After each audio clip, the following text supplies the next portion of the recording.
Advanced switching technology. Now, first in advanced switching technology, we have rapid spanning tree protocol. We have already seen spanning tree protocol, and this is what a rapid spanning tree protocol. One big disadvantage of STP. One big disadvantage of STP is the low convergence, which is very important in switched network.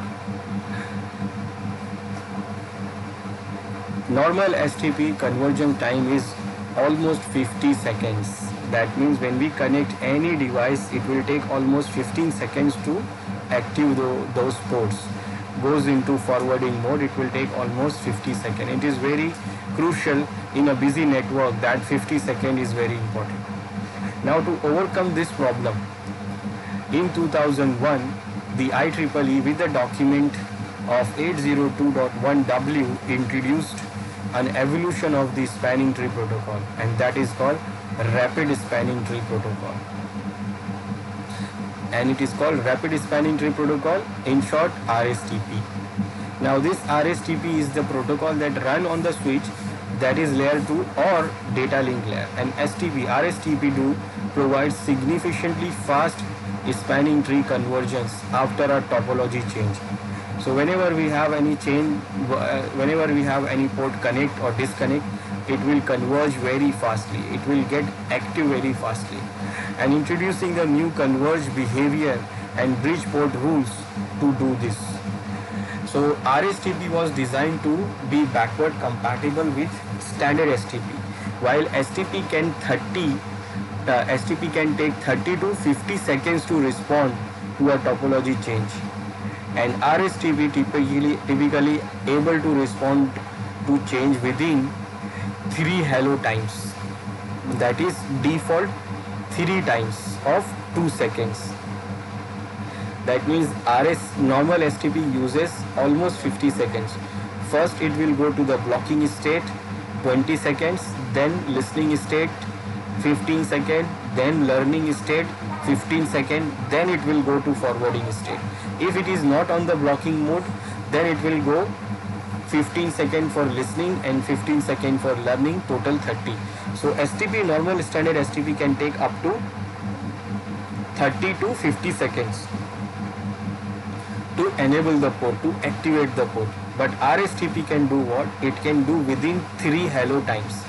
3 hello times, that means 3 times, by default we have 2 seconds of time to send the BPDU hello to each other. Every switch send BPDU's packets to everyone as a hello within 2 seconds. So it will go up to 3 hello times. That means 2 seconds of 3 times. Total we can get it is 6 seconds, or within a few milliseconds of physical link failure. If the physical link fails, then within a millisecond it will get up. The hello time is an important and configurable time interval that is used by RSTP for several purposes. Its default value is 2 seconds. So it is having a 2 second time, and 3 means 3 time of 2 seconds is 6 seconds. Now this rapid spanning tree operations, how it works. So RSTP adds new bridge port rules in order to speed the convergence following a link failure. So whenever the link fails, one link fails, so other link has to be enabled, and that it will do by adding some additional rules and orders. So the number of states a port can be in has been reduced to 3 instead of STP's original 5. In STP, normal standard STP, it goes through with 5 states. Every port goes through with the 5 states, and that is why it take what? 30 to 50 seconds. Now it is reduced to 3 only. What are these states here in RSTP? So RSTP bridge port rules are root. This is what root, a forwarding port, that is the best port for non-root bridge to reach the root bridge. Then designated port, this is the forwarding port for every LAN segment. That means from one switch to other switch, the port which is connected and active, it is called designated port.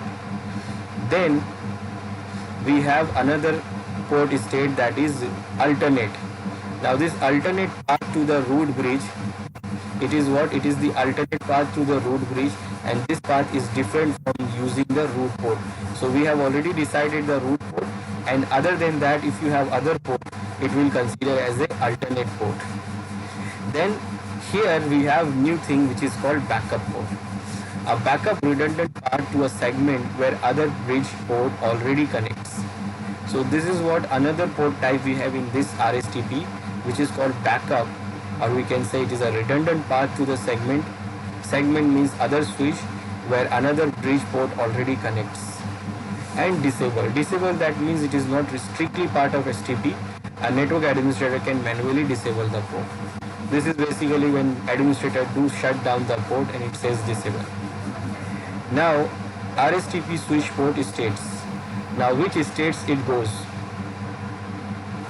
STP goes through with 5 states and it goes through only 3. So there are only 3 port states left in RSTP that correspond to the 3 possible operation states. And that is what? Discarding, learning and forwarding. So discarding means the port does not forward frames, process received frames or learn MAC addresses. But it does listen for BPDUs like the STP blocking state. It is like a STP blocking state where it does not send any frame, but it will receive only the BPDUs. But here it also learns the MAC address. Here it do what? Process receive frames or learns the MAC address also. Then learning. In learning state receives and transmit BPDUs and learns MAC addresses but does not yet forward frames same as STP. Now here in learning it will not forward the port any data, but it will still learn the BPDUs and MAC address table. Then the forwarding state. Now forwarding state receives and sends the data, normal operation, learns MAC addresses, receive and transmit BPDUs same as STP. So here we see we don't have the blocking state and we don't have the listening state as normal STP. And because of that the port can be active very quickly. Now STP operations, how they operate. So the operations are like: first, detection of the root switch failure is done in hello 3 hello times, which is 6 seconds if the default hello time have not been changed. So if the default hello time is not changed, that is 2 seconds. So within 3 hello times, that means within 3 seconds, the detection of root switch failure will be detected. And port may be configured as an edge port if they are attached to a LAN that has no other bridge attached. That means those ports can be at the port which is connected to normal machine, not the other switches. Then these edge ports transmit directly to the forwarding state.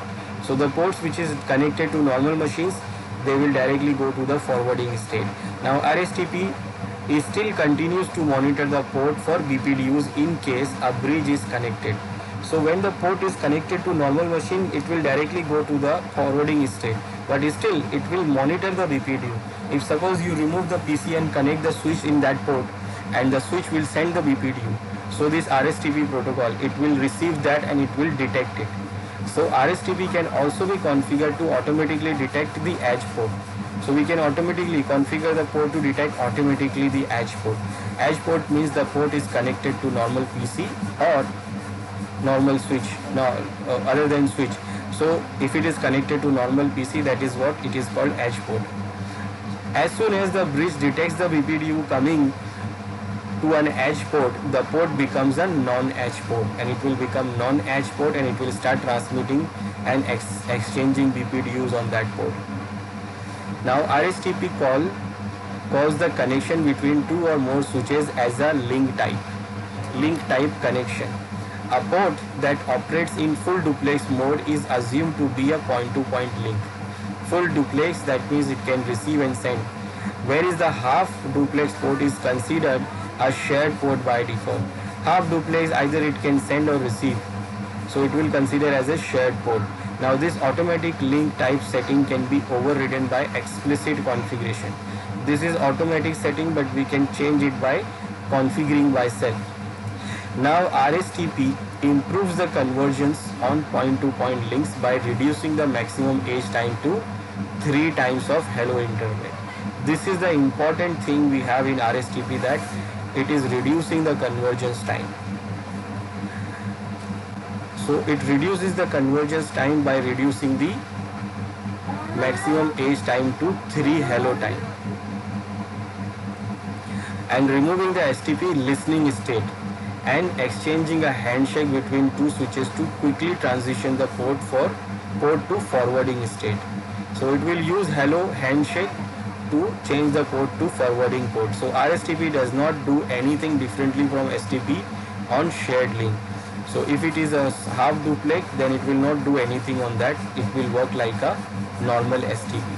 Unlike in STP, RSTP will respond to BPDUs sent from the direction of the root bridge, and an RSTP bridge will propose its spanning tree information to its designated ports. If another RSTP bridge receives this information and determines this is the superior route information, it sets all its other ports to discarding. And the bridge may send an agreement to the first bridge confirming its superior spanning tree information. And the first bridge, upon receiving this agreement, knows that it can rapidly transit that port to the forwarding state, bypassing the traditional listening learning state transition. So what it do? When it receives the port, when suppose any switch receives the port, the BPDU from the root bridge,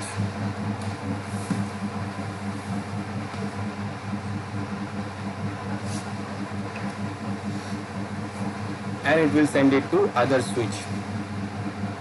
And if it sees that it is the superior information coming from the root bridge, it sets its all other port into discarding, because it says like it can be a loop.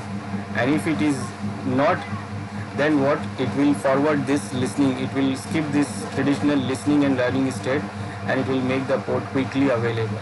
This essentially creates a cascading effect away from the root bridge, where each designated bridge proposes it to its neighbor to determine if it can make a rapid transition. So they propose their neighbor, like the switch which is connected to together, they propose them to do the rapid transition of their ports. This is one of the major elements that allow RSTP to achieve faster convergence times than STP. Then RSTP maintain backup details regarding the discarding status of port. So it also keep the backup information about the discarding status of the port. So whatever the port is in the discarding states, it keep the information about that. This avoids the timeout if the current forwarding port were to fail or BPDUs were not received on the root port in a certain interval. So RSTP will revert to legacy STP on an interface if a legacy version of an STP BPDU is detected on that port. So if it detects a legacy STP, then it will convert that port to work as a legacy. So it is backward compatible, and it will do work like a normal STP also. Now, how we can configure it first? So for configuring, the simplest thing about RSTP and the implementation of Cisco's Rapid PV-STP Plus is its unique configuration. To move from Cisco's PV-STP Plus to Rapid PV-STP Plus, use the following command. This is a command very simple. It is to spanning tree mode Rapid PV-STP. Now, why it is called PV-STP? These steps are all you would need to change to move from one existing PV-STP network to Rapid PV-STP Plus.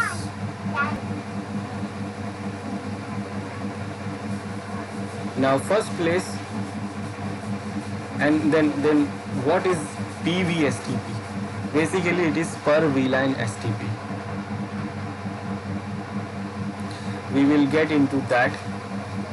Now first, for verifying the RSTP, to verify the RSTP has been configured correctly, we can go through the configuration by using the show config command and verifying the spanning tree mode, Rapid PV-STP has been entered on which switch.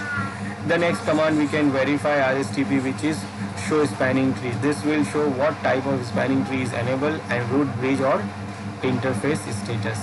So simply we can run either show spanning tree command, or we can run show running configuration command. Show spanning tree summary can be used to give a quick indication of what mode spanning tree is configured for, and some of the other useful information such as what VLANs are taken part in the spanning tree. Now when we say PVSTP, what is PVSTP? It is basically per VLAN spanning tree and also per VLAN spanning tree plus.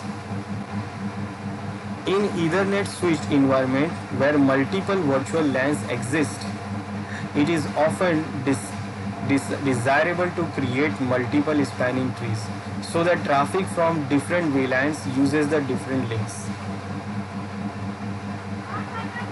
Now Cisco's proprietary version of spanning tree protocol, that is per VLAN spanning tree and per VLAN spanning tree plus, creates a separate spanning tree for each VLAN. This is the proprietary of Cisco. Normal IEEE standard is what normal spanning tree, and this is what per VLAN spanning tree plus. Now both PVSTP and PVSTP plus protocols are Cisco proprietary protocols, and few switches from other vendors supports them, and they use a different multicast address like this one. So PVSTP works only with ISL, Cisco's proprietary protocol for VLAN encapsulation due to its embedded spanning tree ID. So basically when encapsulation switches, Cisco come up with this proprietary encapsulation protocol, that is ISL. So for this ISL protocol they have made PVSTP. So this PVSTP, per VLAN STP of the Cisco proprietary, it only works with ISL. But nowadays we have 802.1q encapsulation. Now Cisco proprietary protocol for VLAN encapsulation due to its embedded spanning tree ID. Now this is the default protocol on Cisco switches that support ISL. But now what? Due to high penetration of this IEEE standard of 802.1q, which is VLAN trunking standard encapsulation protocol, now PVSTP has dependence on ISL. So Cisco defined an additional PVSTP plus standard that is compatible with 802.1q encapsulation. So basically when Cisco first create the proprietary protocol ISL for its encapsulation of trunking. So for that it creates the PVSTP. IEEE create STP and Cisco create PVSTP for itself. But that PVSTP will not work with this IEEE standard of 802.1q trunking encapsulation. Now Cisco itself not using ISL. Cisco itself not using ISL encapsulation. It is also using 802.1q encapsulation for trunking. So now because they are using 802.1q encapsulation and it is not supported in PVSTP, so they introduced this PVSTP plus to support this 802.1q encapsulation. So what is PVSTP? So PVSTP is the proprietary version of STP of Cisco, and PVSTP plus is for 802.1q encapsulation. Now this become the default protocol for Cisco switches when Cisco discontinued and removed the ISL support from its switches. In PVSTP plus, the BPDUs have an additional field that is a component of the switch or bridge ID with these three subfields: switch priority, extended subsystem ID, and switches MAC address. So extended system ID, this extended system ID is a new field and carries the VLAN ID. So basically this extended system ID is the VLAN ID for the instance of STP. In normal STP there is no VLAN ID added, but here it will add the VLAN ID because it do work for different VLANs. Now with the additional of this field, it is possible to have different priorities on switches in different VLANs. So we can have different priorities of VLANs, priority for the switches for different VLANs. Like the default priority is 32768, and if it is for VLAN 1, then it will add 1 there and it will become 769. If it is for VLAN 2, then it will add 2 there and it will become 760 or 770 and so on. So it can have a different switch priority for the different VLANs. Thus, you have the capability of having multiple root switches, one per VLAN. That means we can have multiple root bridges, root switches for each VLAN. Suppose we have 10 VLANs, so we can have 10 different root bridges. And each VLAN in PVSTP Plus by default will develop its own loop-free topology. And those all different PVSTP Plus instances can create their own topology. Another advantage that PVSTP Plus has is this: if STP changes are occurring in one VLAN, they do not affect the other instance of STP for other VLAN, and making for a more stable topology. PVSTP Plus supports one instance of STP per VLAN and allowing you to tune for the most optimal path for each VLAN. That means if you are having a single, suppose you are having single STP. Suppose in this topology we have single STP is running, and we have single STP, that means we have only one root bridge. Suppose this is my root bridge. Now if suppose this root bridge gets down, that means the whole topology will get the problem. It will be affected because they have to do the election again, they have to find the VLAN, the root bridge again and again. Now that is why what Cisco has done, they have created PVSTP for per VLAN different STP instance. So that what happen, if you have 10 VLANs, then you can have 10 different instances of STP running separate for each other. And then if this bridge, if this switch is a root bridge for one VLAN, so we can have different root bridge for other VLAN. And if we lost one root bridge, so it will affect only that VLAN. It will only affect that VLAN STP instance, but the other VLAN STP instance can still be work. This is the benefit of having the PVSTP.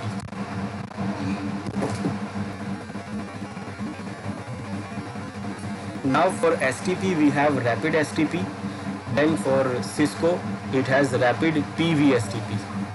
So this is Cisco's proprietary version of Rapid Spanning Tree Protocol, and it creates a spanning tree for each VLAN. Just like PVSTP, Cisco refers to this as Rapid per VLAN STP. And that is what, when you see the configuration here, it goes like spanning tree mode Rapid PVSTP. So when you configure in Cisco STP or Rapid STP, so it is like STP is PVSTP and Rapid STP means what? Rapid PVSTP or PVSTP Plus. Then you have multiple spanning tree protocol. The multiple spanning tree protocol originally defined in IEEE. IEEE standard of 802.1s and later merged into IEEE 802.1q -2005, which defines an extension to RSTP to further develop the usefulness of virtual LANs, that is VLANs. This multiple spanning tree protocol configures a separate spanning tree for each VLAN group and blocks all but one of the possible alternate paths within each spanning tree. And if there is only one virtual LAN in network, single traditional STP works appropriately. And if the network contains more than one VLAN, the logical network configured by the single STP would work, but it is possible to make better use of the alternate paths available by using an alternate spanning tree for different VLANs or groups of VLANs. MSTP allows in formation of MST region that can run multiple MST instances. Now this is actually the Cisco's PVSTP's version of IEEE. This multiple region of the other STP bridges are interconnected using one single common spanning tree, that is CST, and MSTP is similar to Cisco's system's multiple instance of spanning tree protocol and is an evolution of the spanning tree protocol and the rapid spanning tree protocol. It was introduced in IEEE 802.1s as an amendment of 802.1q 1998 edition. Standard IEEE 802.1q 2005 edition now includes MSTP. So this is what the advanced STP we have. Normal STP, it is introduced by IEEE, and Cisco made its own STP and it is called PV-STP. It made it for per VLAN STP. And for normal STP we have rapid spanning tree. So Cisco made that rapid per VLAN STP for it. So if we want to change the mode for our STP, then we can change it from the configurations. So if we want to change, so first we should check what is the current mode. So if I want to check, I will go to the switch and I will give command. In the privilege mode, I will give command show spanning tree. So right now it is showing that this is spanning tree enable protocol of IEEE standard. So by default it is running what IEEE standard of STP. Now if I want to change it, so what I will do, I will go to the configuration mode and I will give command spanning tree mode, and these are the modes I can change. I can change it into PV-STP, that is per VLAN STP, or I can change it to rapid PV-STP. So if I want to change it to rapid spanning tree, so I will change it to rapid spanning tree protocol.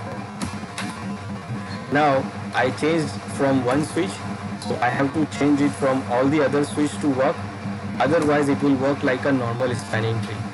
Now we can see it is showing RSTP, but still it will work like a normal STP because the other switches are not configured in RSTP. So when I configured all the other switches as RSTP, then they will start working as a RSTP.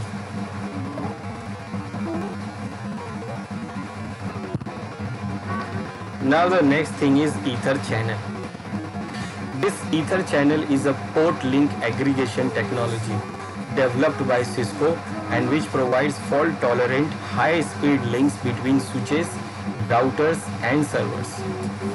Ether channel technology allows multiple physical Ethernet links, that is fast Ethernet or gigabit Ethernet, to combine into one logical channel. And Ether channel technology allows grouping of several physical Ethernet links, that is fast Ethernet or gigabit Ethernet or 10 gigabit Ethernet, to create one logical Ethernet link for the purpose of providing fault tolerance and high speed links between switches, routers and servers. So this Ether channel do what? In simple way, it creates, we can use what, multiple links to connect two devices, either switch to server, server to switch to router. So we can connect them together by using multiple different links. Why we use this? To fault tolerance or getting the high speed. And they will work as a single link when we configure them as a Ether channel. For example, suppose we have a switch here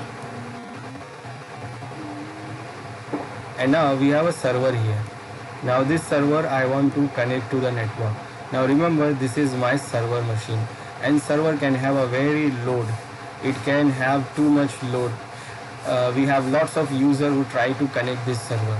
Now if this server has only one link connected, suppose we have only one link connected to this server,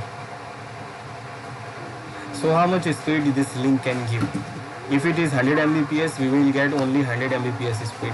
If it is get 1 Gbps speed, then we will get only 1 Gbps speed. But we need more. We need more because thousands of users is trying to access this server. So how we can do that? we can go up to 1 Gbps here with one link. So what we can do, we can connect multiple links. Suppose I connect 2-3 more links.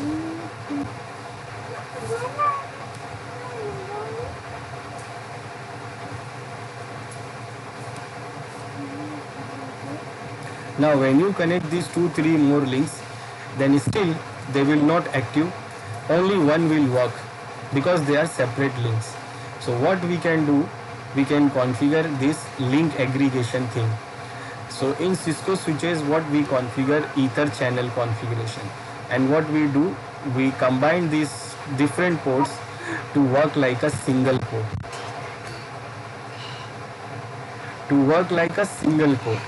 And when they work like a single port, so if one port is giving 1 Gbps speed, so combining these 3 ports will get 3 Gbps speed.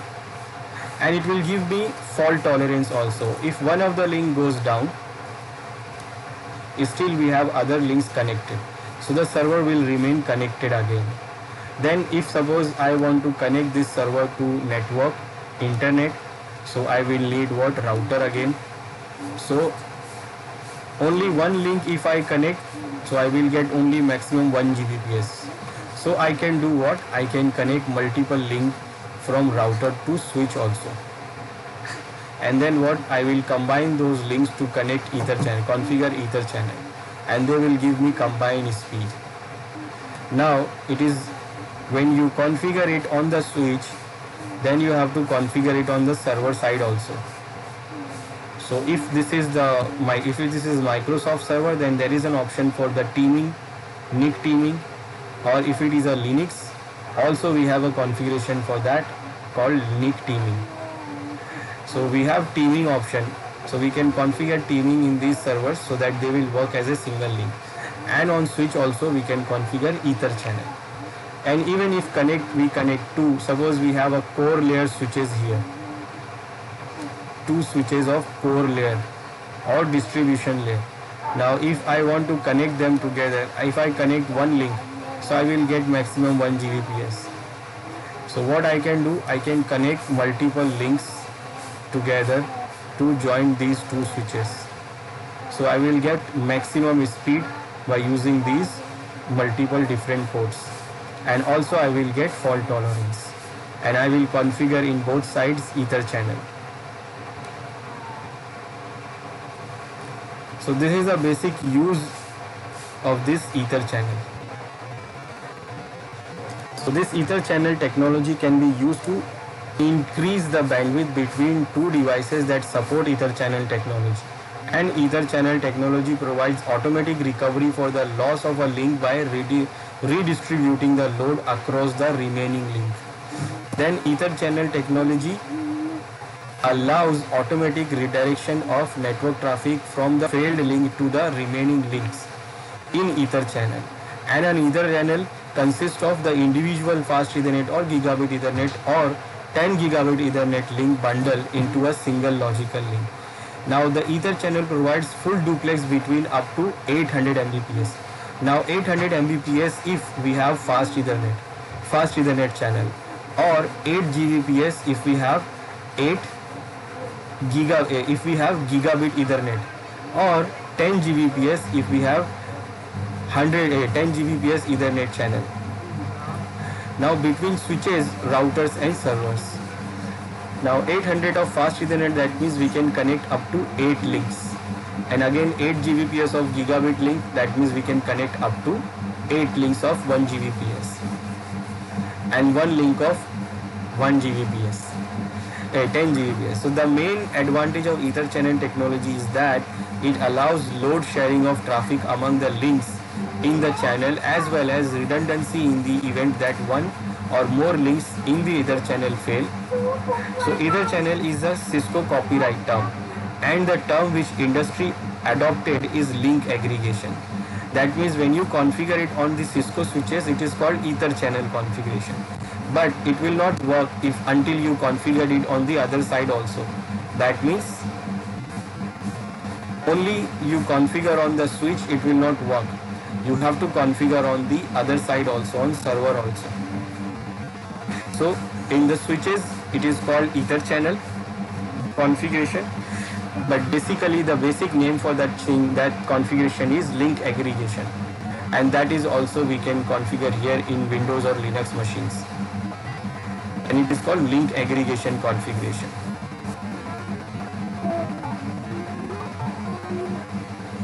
Now there are two protocols used for negotiating ether channel and link aggregation. We can configure ether channel in three ways in Cisco switches. We can use this negotiation protocol PAGP, that is port aggregation protocol. This is proprietary of Cisco. And we can use IEEE standard of link aggregation protocol, that is LACP. This is standard industry standard. Or we can just manually enable the Ethernet configuration, either channel configuration, without using any negotiation protocol listed above.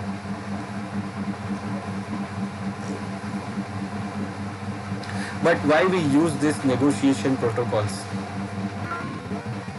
Negotiation protocols, like, we don't want to enable every time ether channel.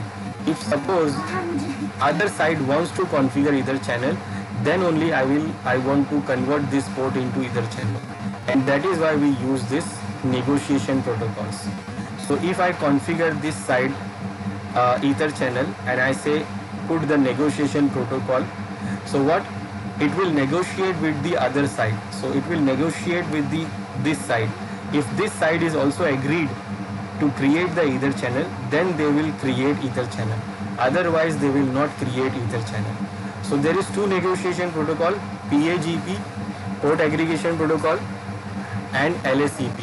Now LACP is standard, industry standard. That means if suppose we are having one switch of Cisco in this side, and in this side we may have a server of Linux or Windows.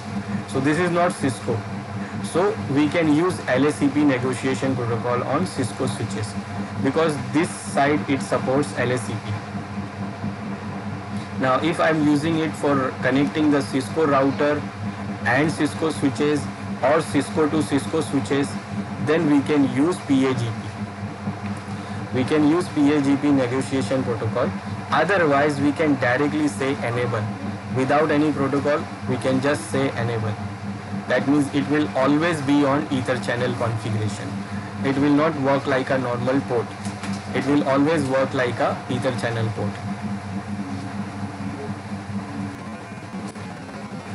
So the port aggregation protocol and link aggregation protocol can be used for either channel negotiation.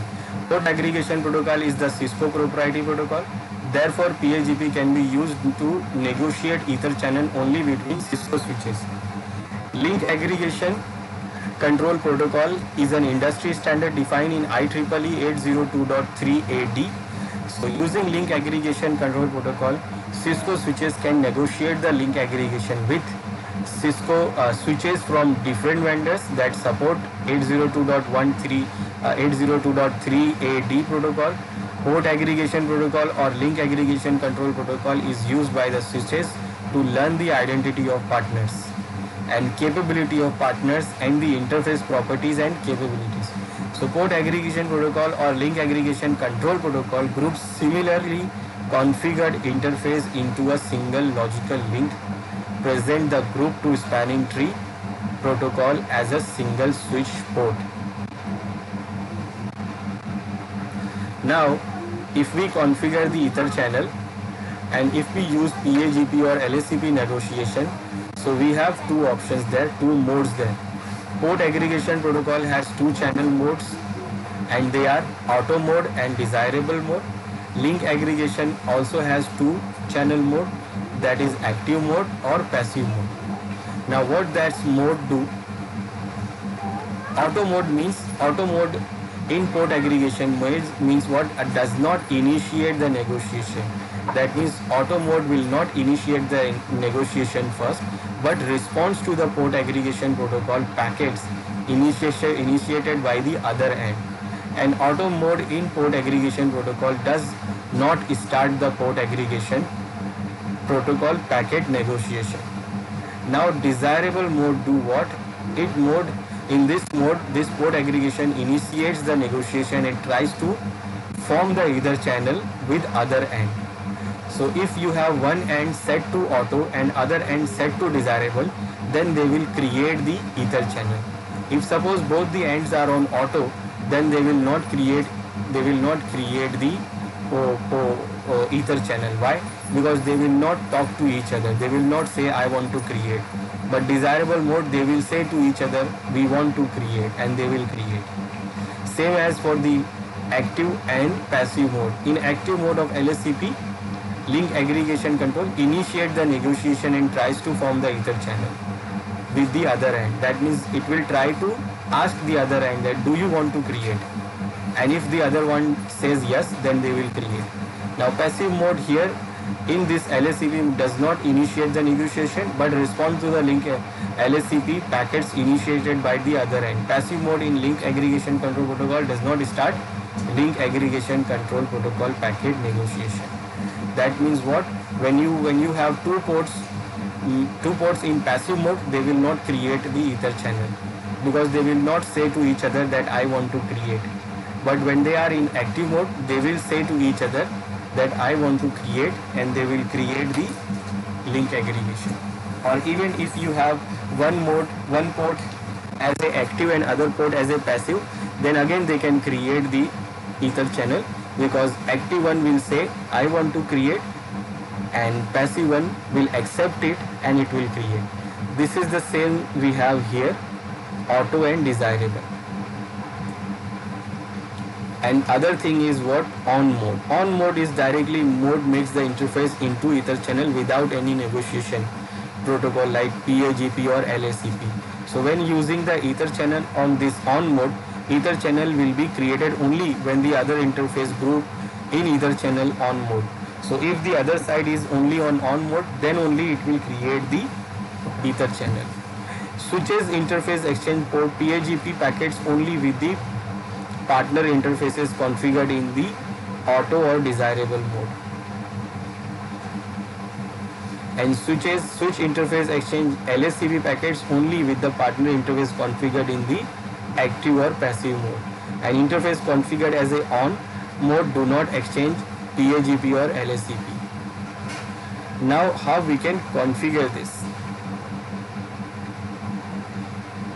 So for configuring the port which is going to be a ether channel must be in the shutdown state while configuring the ether channel to prevent the loops and other related problems. So if you are configuring it in the busy network, so first you have to shut down those ports, then connect those ports together and then try to create this ether channel. This is the command to create the ether channel, and to see the information we can check show IP interface brief command to see the ether channel configuration. So let's see how we can create it first. Now here I will use two switches, 1 and 2.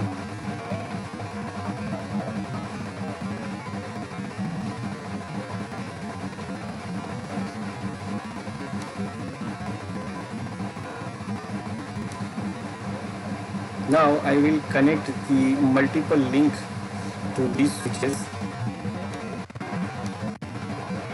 1, 2, 3, 4. Now I connected 4 links. Now remember, the STP is still working. So what it will do actually, it will disable one of the it will only enable one port and disable all the remaining ports, because these ports can create loop and these ports are working separately.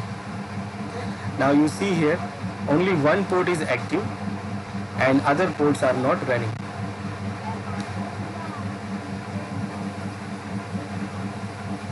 Let's zoom a little more.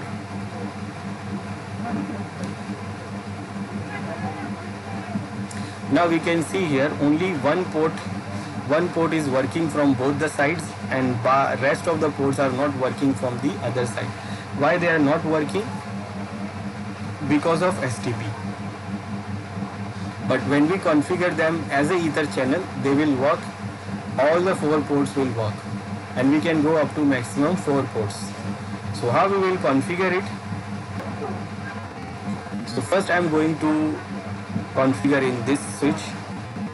So I will open this switch, and the port connected are 1, 2, 3, 4. So I will go to the configuration mode, or first you can check the show IP interface brief command to check the interface. Now we can see there are 4 ports connected.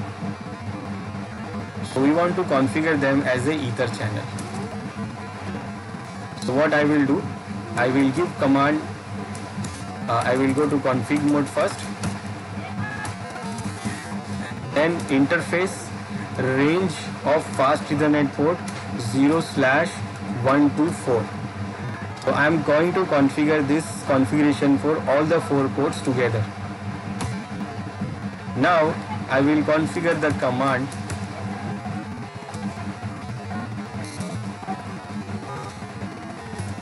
channel group. Now channel group, then we can give a number of this group. Remember, we can create one group of 8 ports, and we can create 6 of those groups. You can see here 1, 2, 6. So we can create 6 of the groups of 8 ports. So I'm going to create one group here of those 4 ports. I will give number 1. Now here you have to decide the mode. So I will select mode, and now when I give question mark here, we have these options. We have active, auto, we have desirable and passive. So if we go for the auto, that means it is for PAGP auto states. So if you want to make it PAGP auto, then you can use auto command. If you want to make PAGP desirable, then you will go for this desirable. If you want to use LSCP, then you can use LSCP active, you can use LSCP passive. Or if you don't want to use any negotiation, then you can just go for on. So here you can decide which mode you want to use. So we can use either of these. So I will go for on directly. I will not use LSCP or PAGP. I will not use any negotiation. I will go directly on. Now, next,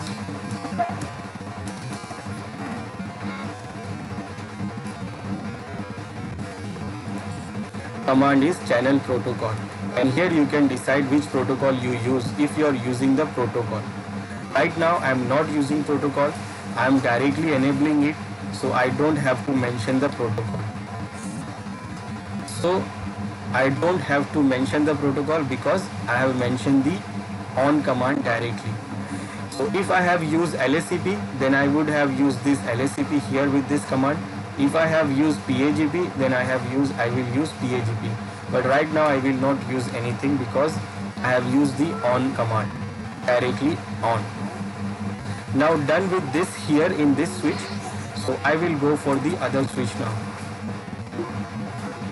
Now because I have used the on command directly, so I have to manually configure here also. So again I will check show IP interface brief. So we have 4 ports up connected, 1, 2, 3, 4. So go to configure mode, interface, fast Ethernet 0. I will go for range fast Ethernet 0/124, and then channel group 1 and mode on. Done. I don't have to mention the protocol because I used on.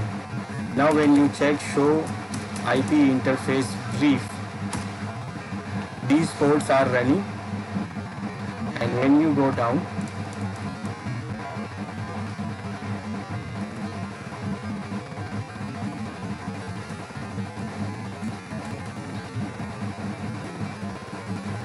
so we can see our port channel 1 configured here, and it is also up. And when we see those switches now, we can see all these ports are active. they are not blocking because all these ports are working as a single link. They are working as a single port.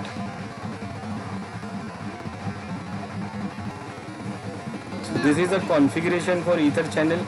If you use the protocol, then you can use those protocol. Like if you use desirable, then you will mention the protocol is PAGP, and if you use LSCP, active mode or passive mode, then you have to mention the protocol as a LSCP. And if we mention it directly on, then we don't have to mention any protocol. We can directly say channel group 1 mode is on, and then we can go exit. So this is how we can configure the Ether channel, which can connect multiple ports together and work as a single link and give a more bandwidth and more speed, and also it gives the redundancy. Like if some one port goes down, then still our network will work and connect it because of the other ports.